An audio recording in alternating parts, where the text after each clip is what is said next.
Hello everyone. Mafia का जुनूनी प्यार chapter number 14। शादी रुद्र की चाल आंसू बेइज्जती। अनिल जी ने जैसे ही कहा, तुम्हें लगता है कि यह सब गौरी ने किया, तो अनीस उनकी तरफ देखकर कहता है कि पापा, आपने देखा नहीं कि कैसे उसने खुद कहा कि वह रुद्रांश से शादी अपनी मर्ज़ी से कर रही है, और फिर उसने हमें नहीं बताया था वह किसी और से प्यार करती है। वह आर्यन खुराना से शादी नहीं करना चाहती थी। और आपको याद हो तो कल भी गौरी ने यही बोला था कि वह आर्यन खुराना के साथ शादी किसी कीमत पर नहीं करेगी। अनिल जी ने कहा, सब कुछ याद है मुझे, और यह भी याद है कि कैसे गौरी आंखों में एक डर था जब वह यह बात बोल रही थी कि वह यह शादी अपनी मर्ज़ी से कर रही है। तुमने नहीं देखा, पर मैंने गौरी की आंखों में एक डर देखा, किसी अनहोनी होने का डर। तो लावड़िया भी हैरान रह गई और बोली, पापा, पर गौरी ना गायब तो अपनी मर्ज़ी से हुई है, और मैं खुद शाम को जब उसे रूम में छोड़ा था तो वही दो लड़कियां वहां पर उसे तैयार कर रही थी। फिर जब मैं थोड़ी देर पहले गौरी से मिलने गई थी, तब भी गौरी घूंघट में बैठी थी। इसका मतलब कि गौरी अपनी मर्ज़ी से गायब हुई थी। अनिल जी ने कहा, यह सब मुझे नहीं पता, पर इतना ज़रूर जानता हूँ कि अभी रुद्रांश से शादी गौरी ने अपनी मर्ज़ी से नहीं की। वह किसी और से प्यार ज़रूर करती थी, पर रुद्र वह नहीं था। अनीस भी अनिल जी की बातों से सहमत हुआ और बोला, डैड, आप बिल्कुल ठीक कह रहे हैं। बल्कि जब एक अनजाना शख्स गौरी को मॉल और अपने घर में मिल सकता है, तो गौरी बहुत डर गई थी। और मैं दावे के साथ कह सकता हूँ कि वह रुद्र ही था, क्योंकि इतनी सिक्योरिटी के बाद अगर कोई घर में घुस सकता है तो वह रुद्रांश ही है, क्योंकि उसकी ताकत हमसे कई गुना ज़्यादा है। अगर गौरी ने शादी रुद्रांश से अपनी मर्ज़ी से की होती, वह सब उस सच में प्यार करती, तो वह हमें उसे हादसे के बारे में नहीं बताती जो कि उसके साथ मॉल में हुआ, और फिर उसके रूम में भी। लावड़िया भी सहमत हुई यह सब बातों से। अनिल जी ने कहा, रुद्रांश को तो तुम अच्छे से जानते हो, ज़रूर उसने ही गौरी को डरा धमका कर शादी की है, और सबके सामने कमिश्नर पुलिस मीडिया की यह शादी अपनी मर्ज़ी से कर रही है, ताकि हम उसे पर अपनी बेटी के किडनैप होने का इल्ज़ाम भी ना लगा सकें। रुद्रांश ने दिमाग को अच्छे से जानता हूँ।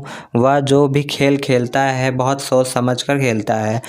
अब अगर हम चाहें भी तो रुद्रांश के खिलाफ़ कुछ नहीं कर सकते।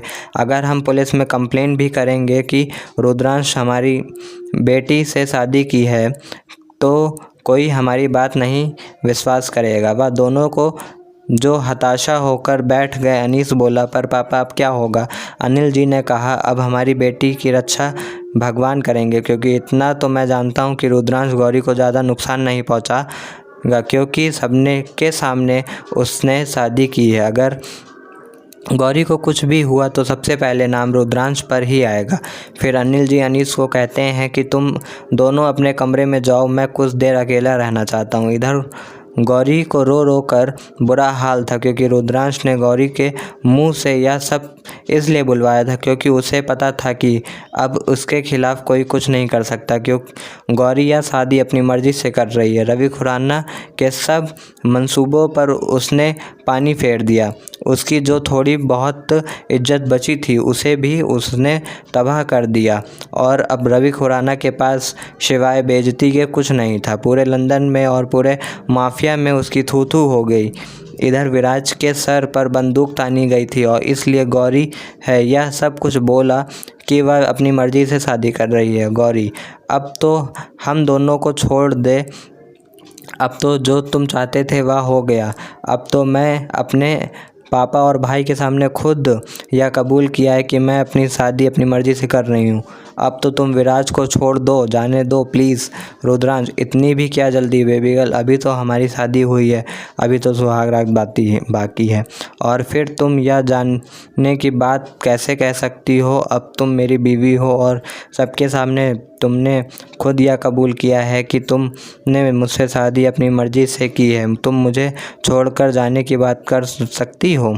और फिर यह खतरनाक हंसी हंसकर कहता है, आज से तुम गौरंगी रुद्रांश सिंह राठौर हो, और अब तुम्हें मुझे मुझसे कोई नहीं बचा सकता। और फिर अपने आदमियों की तरफ एक इशारा करता है तो उसके आदमी विराज को खींचकर बाहर की तरफ ले जाते हैं। और गौरी चिल्ला कर कहती है, क्यों कर रहे हो तुम उसके साथ ऐसा, आखिर क्या गलती है उसकी। वह रो रो कर रुद्रांश से हाथ जोड़कर रहम की भीख मांगती है और कहती है, प्लीज़ उसे जाने दो, कुछ मत करो। जैसे ही गौरी रुद्रांश के सामने अपने हाथ जोड़ती है और विराज को छोड़ने के लिए कहती है तो रुद्रांश की आंखें गुस्से से लाल हो गईं। उसे बर्दाश्त नहीं हो रहा था कि गौरी किसी और को बचाने के लिए उसके सामने हाथ जोड़ रही है और इस तरह से किसी और के लिए रो रो कर गिड़गिड़ा रही है। रुद्रांश गुस्से से गौरी की बाजू को पकड़ता है और बोलता है, खबरदार अगर तुमने यह आंसू किसी और के लिए बहाए, क्योंकि तुम्हारे इन आंसुओं पर सिर्फ़ और सिर्फ मेरा हक है। तुम्हारी आंखों से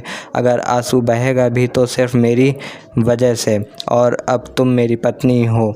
रुद्रांश यह कहता हुआ बहुत ख़तरनाक लग रहा था, बिल्कुल एक हैवान की तरह। गौरी को उसे देखकर ही डर लग रहा था। वह उसको देखकर अंदर तक काँप गई।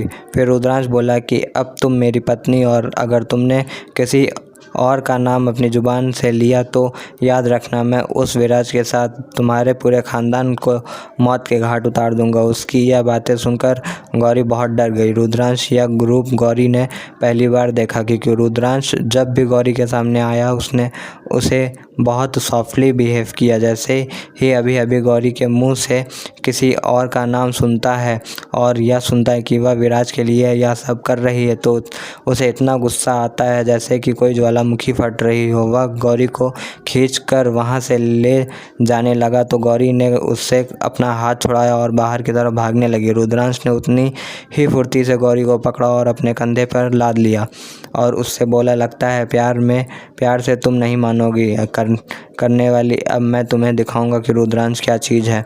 फिर उसने लगभग गौरी को गाड़ी में पीछे की ओर सीट पर फेंक दिया और खुद उसके बगल में आकर बैठ गया और ड्राइवर से बोला, चलो। उसकी उतनी भारी और गुस्से वाली आवाज़ सुनकर गौरी और वह ड्राइवर भी सहम गए। फिर उसे ने पार्टीशन ऑन किया, गौरी को उठाकर अपनी गोद में बिठा लिया कर चूमने लगा। उसकी किस इतनी हार्ड थी कि गौरी उसे बर्दाश्त के बाहर था। वह जब तक गाड़ी चलती रही गौरी के ओठों को चूमता रहा। गौरी की हालत बुरी हो गई थी। फिर उसने गौरी के ओठों को छोड़ा नहीं। उससे बोला कि ना बेबी गर्ल, ना अभी से मत थकना, क्योंकि अभी तो पूरी रात बाकी है, आज हमारी सुहागरात। गौरी यह सुनकर काँप रही थी। फिर गाड़ी एक जंगल से होती हुई एक बड़े से रास्ते से होकर एक गेट के सामने 1 मिनट के लिए खड़ी हुई। वह गेट का दरवाज़ा अपने आप खुल गया और पूरे रास्ते पर गार्ड ही गार्ड थे। गौरी ने रुद्रांश के डर के मारे अपनी नज़रें नीचे की हुई थी क्योंकि रुद्रांश की नज़रों का सामना नहीं कर सकती और रुद्रांश भी अपनी नज़र गौरी के चेहरे से एक पल के लिए भी नहीं हटाई। फिर गाड़ी एक बहुत बड़े आलीशान विला के गेट के आगे रुकी और गार्ड ने आगे बढ़कर रुद्रांश की तरफ का दरवाज़ा खोला और रुद्रांश गौरी को अपनी गोद में लेकर नीचे उतरा। जैसे ही वह नीचे उतरा वैसे ही सब गार्ड्स ने, सब सर्वेंट ने अपनी नज़रें नीचे झुका ली। फिर रुद्रांश विला के अंदर की ओर बढ़ा। जैसे ही वह विला के अंदर आया तो एक लगभग 50 साल की औरत ने रुद्रांश को किसी लड़की के साथ देखकर, और वह भी दुल्हन की तरह देखकर तैयार हुई, लड़की के साथ देखकर हैरानी से रुद्रांश की तरफ देखने लगी। रुद्र भी सबको इग्नोर करता हुआ अपने रूम में की तरफ बढ़ गया। लिफ्ट से सबसे ऊपर 3rd फ्लोर पर आकर वह एक बड़े से कमरे के दरवाजे के आगे एक पल के लिए खड़ा हुआ। जैसे ही वह दरवाज़ा आगे खड़ा हुआ तो दरवाज़ा अपने आप ऑटोमेटिकली खुल गया। तो अब क्या होगा गौरी की ज़िंदगी में? क्या रुद्रांश विराज को क्या सज़ा देगा? जानने के लिए बने रहिए सिर्फ माइंड कैनवास स्टोरीज़ पे। Thank you everyone.